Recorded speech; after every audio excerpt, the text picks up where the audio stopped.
على مساحة قدرها 45 مترا مربعا تتربع منطقة الفسحة برويبة التابعة لميناء الجزائر، وبطاقة استيعاب تصل إلى 2400 حاوية، ما يمثل 10% من قدرة استيعاب الميناء.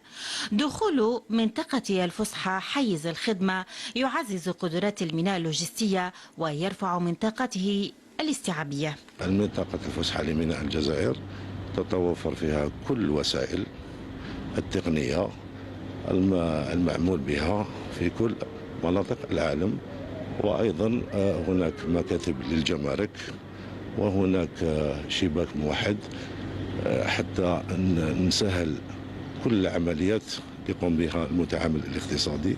المنشأة مكسب استراتيجي يسهم من تخفيف الضغط عن ميناء الجزائر من خلال تحويل مسار معالجة الحاويات والبضائع إلى فضاء لوجستي موسع يضمن تسريع الإجراءات الجمركية.